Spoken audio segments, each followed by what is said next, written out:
my hand is right now in drawing grip. Just a reminder.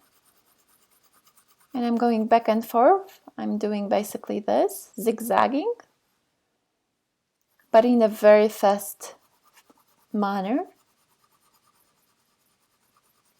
Okay, so first, this is what we're going to do. We're going to use, to figure out first local color of the shape that we're observing or an object. And start with this, and it will look a little bit, it will look like this. It will look like coloring book. And eventually we want to break with this idea. Break out. We don't want to have coloring book and we will intensify. But there will be some layering happening, and sometimes you will layer with different colors. You will start thinking about optical mixing more often, or creating mixtures or chromatic grays, chromatic cast shadows. This time I really would like you to think about this a little bit more. Okay. So that was a little bit of an explanation. Now let's see how that would look like. Okay, I have this red, and I will see, I might want to switch between different reds that I have nearby.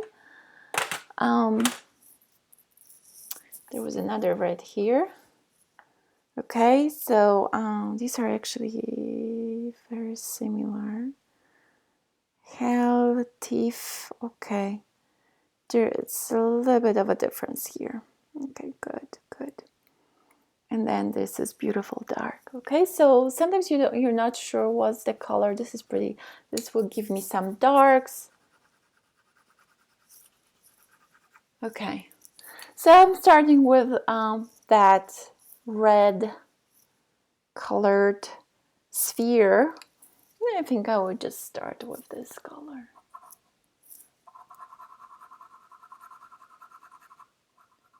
So, by the way, I'm adjusting a little bit the shape and creating a little bit nicer end of this edge, this curvy. And now I'm observing also that I need to, it will be safe if I leave a little bit of that portion here because there's a highlight. And it's basically, for now, I will leave this as just whiteness of the paper. And I will be working around this. Okay, because it needs to be left out. So this is that highlight, or reflected, basically reflective light from the window. Then I see it. So I'm working around this.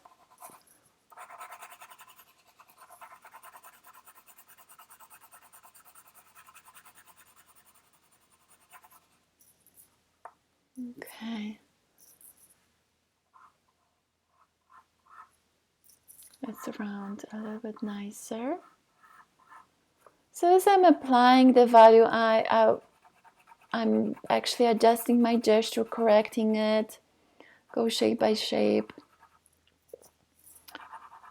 Of course, I see a lot more reflections from the interior, but it's not as stark as this. So I may use some of the layers and I'll leave them out in those areas where I perceive those reflections. Okay, I'm just going to make sure that you can hear me. Okay.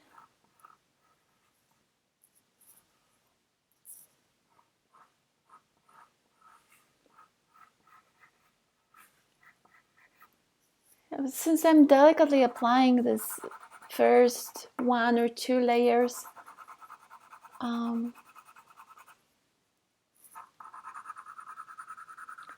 I'm not worrying about, maybe having still that shape, that, crossing the edge of the shape, and what if later I need to revise this? Well, at this stage, I'm not pressing that hard. I'm not intensifying, so I can do a lot of revisions still, and even I can erase this. You can do this also with piece of tape at some point if it's hard with an eraser, and at some point I can show you if I see that there is an error and I want to like change a little bit the color.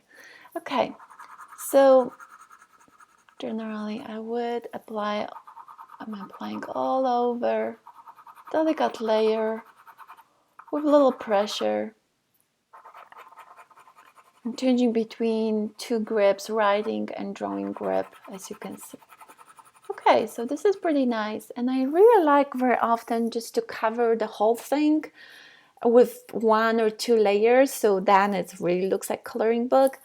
It looks terrible, yes, but you have to start somewhere. It would be similar to an underpainting in painting, and then you just like, once you know what is happening in your still life in terms of local colors, then you can start laying down more colors, mixing them, getting those appropriate colors and values and cast shadows and etc.